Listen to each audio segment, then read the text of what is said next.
Após um desempenho frustrante na temporada de 1987, quando a equipe conseguiu apenas 3 vitórias, a McLaren assina uma parceria com a Honda, garantindo os motores V6 Turbo, os mais poderosos da categoria. Na temporada anterior, Williams e Lotus, equipados com motores Honda, obtiveram 11 vitórias em 16 possíveis. Com os motores garantidos, a McLaren precisava desenvolver uma máquina que devolvesse à escuderia as glórias do tricampeonato de pilotos de 1984, 85 e 86. Foi assim que a McLaren criou um dos carros de Fórmula 1 mais vitoriosos de toda a história, a McLaren MP4-4. Conheça a história do carro pilotado pelo incrível Ayrton Senna em mais um vídeo do canal Máquinas Impossíveis.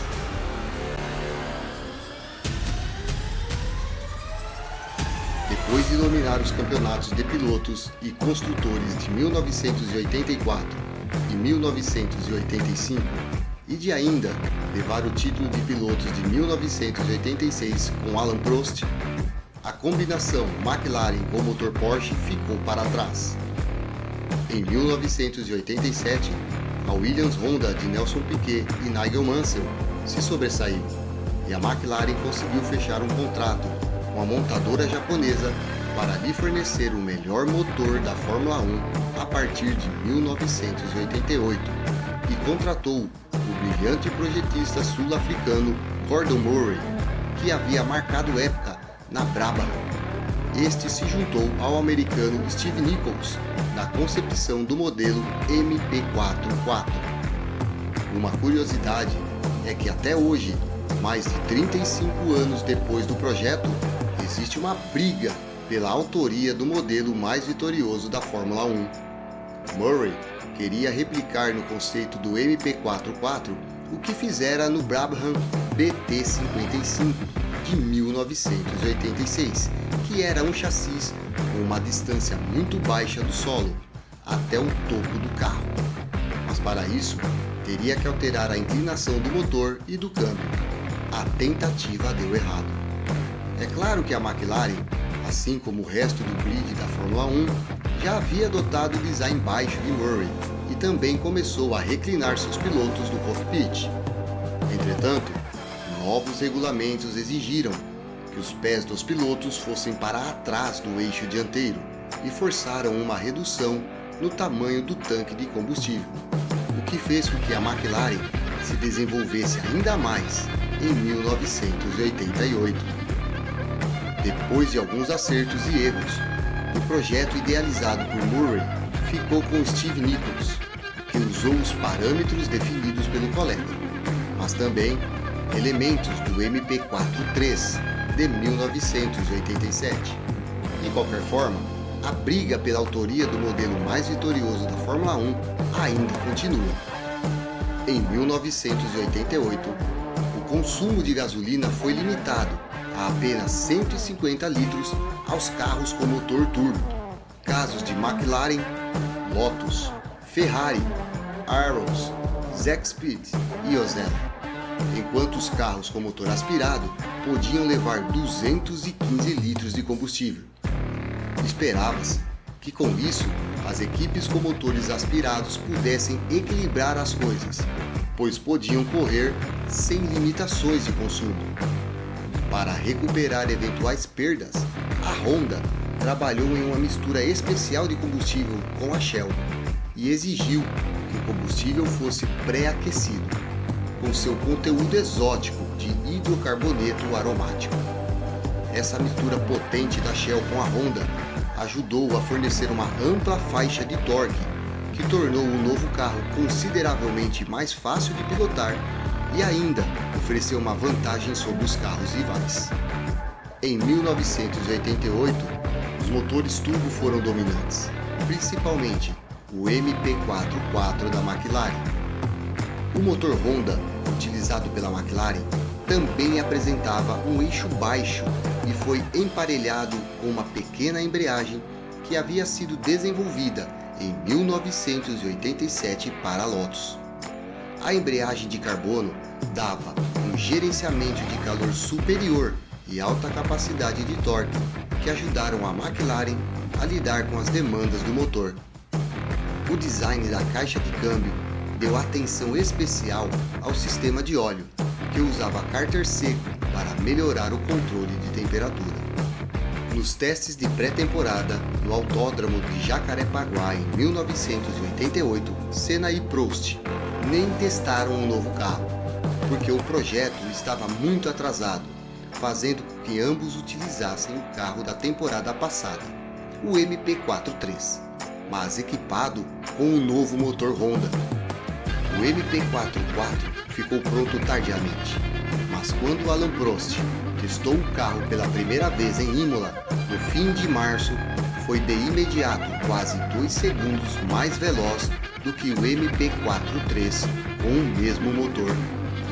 A McLaren então levou o novo carro para a abertura da temporada, apenas uma semana depois no Brasil. Senna fez a pole position, mas teve problemas de câmbio no grid e foi desclassificado por trocar de carro. Chegou a estar em segundo lugar mesmo vindo do fim do pelotão. Prost venceu facilmente. O MP44 se mostrava um verdadeiro foguete nos treinos classificatórios, quase sempre com vantagem confortável para o carro que abria a segunda fila. E durante as corridas, o ritmo também se mantinha forte. Mesmo que os motores turbo precisassem, por regulamento, economizar combustível para não extrapolar o limite de 150 litros por grande prêmio. Na segunda corrida em Imola, uma pista de alta velocidade, a superioridade da McLaren ficou ainda mais evidente. Senna foi quase 3 segundos mais rápido do que o tricampeão Nelson Piquet e sua Lotus do mesmo motor. Senna e Prost fizeram a primeira de 10 dobradinhas da temporada. Durante todo o campeonato, Senna e Prost seguiram trocando vitórias, apoiados num carro excepcionalmente veloz e ainda por cima confiável. Senna deixou de pontuar em apenas 3 corridas, além da desclassificação no Brasil e acidentes em Mônaco e na Itália. Prost só ficou fora de 2 provas, na Inglaterra, onde desistiu por estar desconfortável na pista molhada, e Itália, por quebra do motor Honda. A McLaren MP44 conseguiu simplesmente 15 vitórias em 16 corridas, sendo 8 de Senna e 7 do Alain Prost. Os números foram esmagadores a favor da McLaren, que além das 15 vitórias, registrou 15 pole positions e 10 voltas mais rápidas. A superioridade de Senna e Prost foi tão grande que eles lideraram 97% das voltas percorridas em 1988. No fim das contas, Senna levou a melhor sobre Prost para conquistar seu primeiro título na Fórmula 1. O engenheiro Steve Nichols fez questão de destacar que ambos tinham equipamentos absolutamente iguais, tanto de chassis como de motor, e deu o seguinte depoimento: eles tinham o melhor carro daquele ano e eles realmente só precisavam se preocupar um com o outro. Então, isso se tornou uma disputa entre os dois. Na época, achei sensacional. Muitas outras pessoas acharam chato porque havia apenas 2 pilotos na briga, mas o que você realmente tinha eram os 2 melhores pilotos do mundo em um carro fantástico. E por causa da atitude da McLaren, ambos tinham equipamentos idênticos. Então foi um duelo mano a mano de outro planeta. Todo mundo sabe que Senna era um piloto fantástico e tinha todas as qualidades necessárias. Ele era extremamente competitivo, muito brilhante e com uma memória muito boa, muito sensível. Então ele sabia exatamente o que o carro estava fazendo. Era muito articulado para poder comunicar isso ao engenheiro. Isso foi talvez o mais importante. Você poderia desenvolver aquela relação engenheiro-piloto e poderia fazer o carro ser muito mais rápido. Senna era muito sensível a mudanças mínimas de configuração no carro. Às vezes no grid, ele me pedia 1/4 de pressão no turbo, pouco antes da largada.